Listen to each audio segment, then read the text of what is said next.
Let's get into the economic collapse, political and geopolitical news. Now, yesterday we talked about how the general in Afghanistan is being relieved and a new general is coming in. So the general that was there was General Nicholson, and General Miller is now taking his place. But what's very interesting is that General Nicholson has been telling us that we're at a stalemate. It's not moving anywhere in Afghanistan. But as he's leaving his position, he let it leak that there's been secret meetings between the Taliban and the Afghan government. Now, the U.S. is not involved in this. They're working this out together, and they're secretly negotiating a possible ceasefire. And the meetings right now are secretive, and they're talking to each other. And the talks include mid and senior level Taliban officials with the Afghanistan government, which means if they come to a deal where they have a ceasefire and they're not fighting each other, why is the U.S. there? What's the purpose of the U.S.? And here we are once again, where there is no reason for the U.S. troops to be in Afghanistan. And we're going to see how all these pieces are now starting to fall into place. And we can see how things are going to be moving forward here. And the plan is starting to show itself. Now, we know that Pompeo is meeting with North Korean officials. This is the North Korean vice chairman. He arrived in New York City, and they're talking before the summit. Now, Trump is expecting some type of letter from Kim Jong-un about the summit meeting, and he's waiting to receive it, and we'll have to see. And he's saying that this meeting is not going to be a one-off meeting. He's going to probably have to meet with Kim Jong-un many, many times. And Pompeo is also going to meet with other North Korean advisors. So that is on track, and we see all of that happening. Now, as we move forward here, and we start to talk about Syria, Iraq, Lebanon, Israel, and the rest, keep in mind the whole objective is to have the troops removed from the Middle East. Now, we know that Afghanistan, there are talks going on right now, and the armed forces, the Pentagon, where Trump gave control to the Pentagon to go after the Islamic State there, they were going after the Islamic State. The same thing that was happening in Syria and Iraq, helping Russia out in these different areas. Now, we know that Russia, they did a lot of the work, and they were the first ones to come in and actually take out the Islamic State, take out Al-Qaeda, because we know that the terrorist groups, they are the paid mercenary army of the deep state. And we see already that Russia and China, they're holding joint military cooperation talks where they're going to have military drills together in different locations. So we can see that China and Russia moving closer together. They're going to have joint military drills. We see out in Afghanistan, there are secretive talks going on. And we see in Syria right now, something very interesting happening. Erdogan is going to meet with Russia's president's special representative for Syria. Erdogan is also going to have a phone call with Putin. Now, that's one meeting. We also have Israel defense minister. Well, they're going to meet with Russia's defense minister. And they're going to be talking about Syria. Very interesting. We're also going to have Pompeo and Lavrov speaking with each other. The main subject will be improved relations. They're going to be talking about Ukraine, Syria, and how they can work these things out. According to the Russian Foreign Ministry, the two diplomats agreed on the need to work on overcoming existing differences through professional dialogue in the interests of normalizing the atmosphere of Russia-U.S. interaction. So right now, it's being reported that the U.S. Turkey have reached a deal for withdrawal of Kurdish forces from the key Syrian towns of Manbij. Now, the White House is saying there's no deal, there's no deal. I personally do think there is some type of deal happening in this area. And it's going back and forth. And right now, Turkey has announced a new agreement with the U.S., which will involve the pullout of all Kurdish forces from the area of Manbij. And this is the first thing that is happening here. We also hear that Assad is out there telling the world that he's going to retake the areas held by the U.S.-backed Kurds. He wants the country back. And he's saying that all foreign troops, they need to remove at this point in time. And he said we're going to deal with it using two different options. The first one, we started now opening doors for negotiations because the majority of the SDF are Syrians. Supposedly they like their country. They don't like to be puppets to any foreigners. And we would like to have discussions with them. If not, we're going to resort to liberating those areas by force. It's our land. It's our right. It's our duty to liberate it. And the Americans should leave. Somehow they're going to leave, he added. They came to Iraq with no legal basis, and look what happened to them. They have to learn the lesson. And they want the U.S. out. Now, we've been talking about how this might be possible. And Putin put it out there saying, listen, we want all foreign troops out of Syria. That's including Iran. And of course, Iran said, no way, we're never going to leave. And it would have to be left up to Assad to say to Iran, why don't you leave right now for the best interests of Syria? Has it happened yet? Not as of yet, but we're getting very close.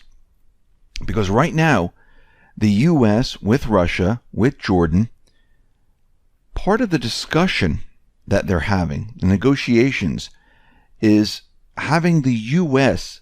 hand over the Al-Tanf region, handing over the base that they create, well, actually the deep state created in Syria.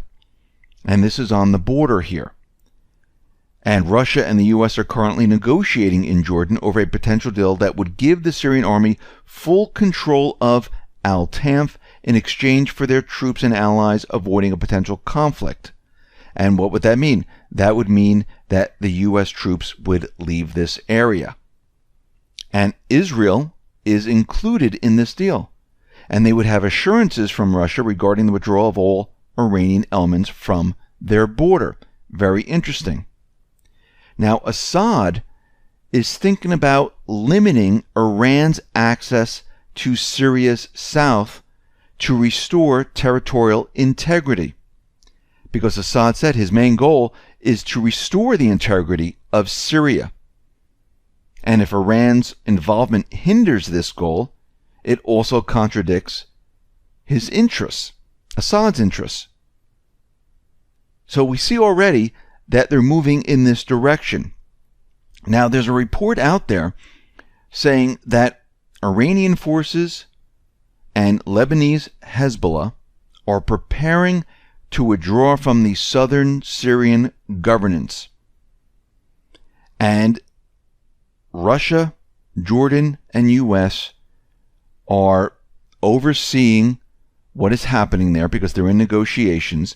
And it looks like Putin, who put it out there that all foreign troops should be out of there, and I think his main purpose was to remove Iran. So this way, Israel, the U.S., and the coalition forces, they will end up moving their forces out of the area. And we actually see this happening right now. So the plan is in motion right now. The pieces are falling into place where the troops most likely will start to leave Syria, because once Assad sees the troops leaving, I mean, this is how it needs to work. Once Assad removes the Iranian forces from certain areas, the coalition forces then will start to remove their forces. And it will go back and forth, and they'll come to this agreement that, yes, there's no reason for the U.S. to stay there because the Iranian forces are being removed. Russia is the body that is making sure that this is happening, and Russia is filling the gap, and they will take care of these areas.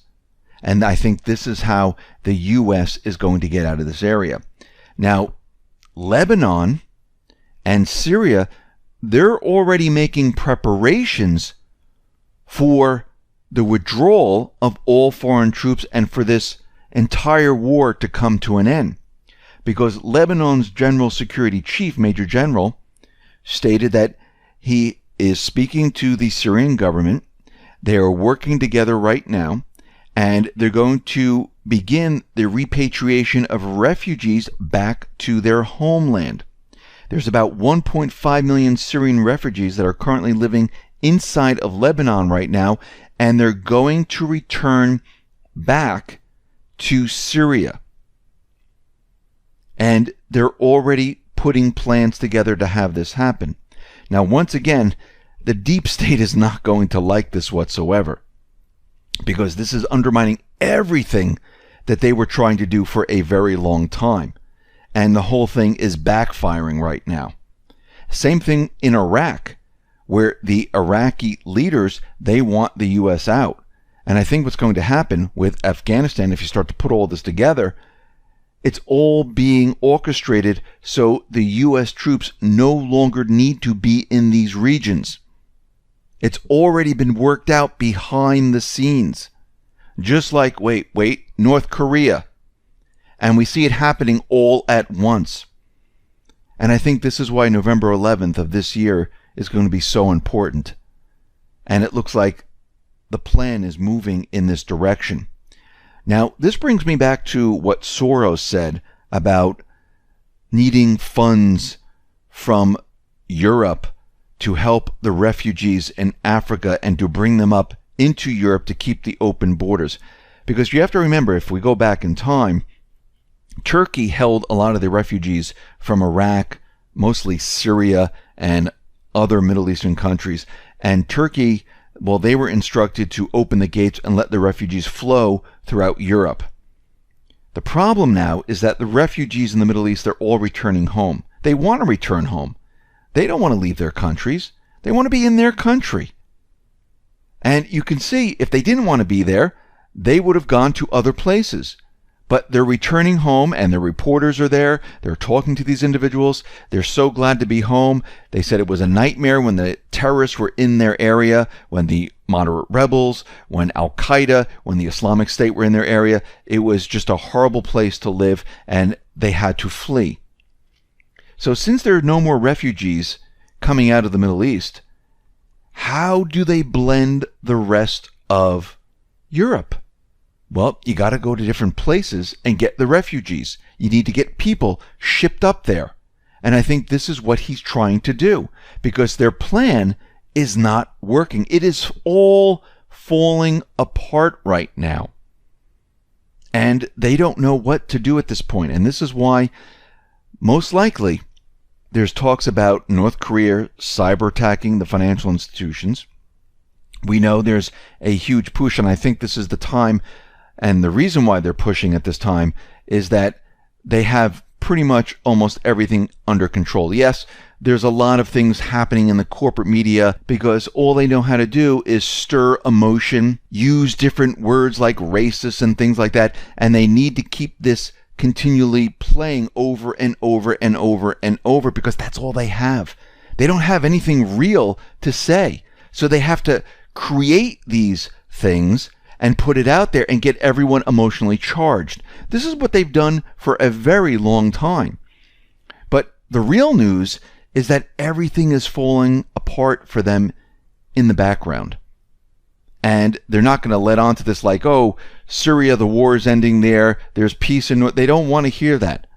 They don't want this to happen at all. So most likely with this Inspector General's report coming out, with what is happening out in the Middle East, what's happening out in Afghanistan, what's happening with North Korea, well, they might try something big. They might push an event. And I wouldn't be surprised if it happens pretty soon. And we also need to understand is that the Pentagon is out there saying they have no evidence of any more chemical attacks.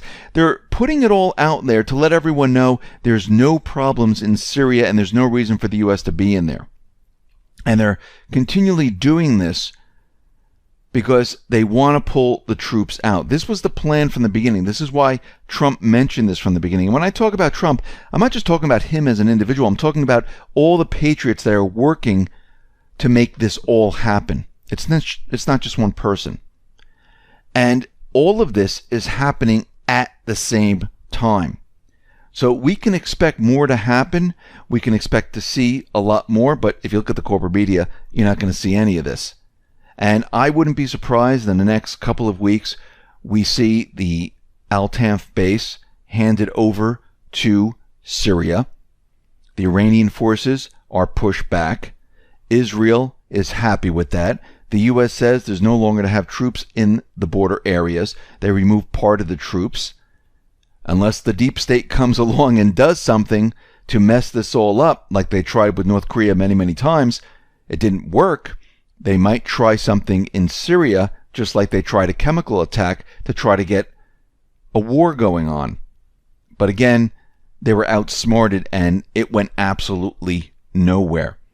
So everyone should be on their toes because I do believe the deep state, they will try something because there's going to be a lot of news coming out and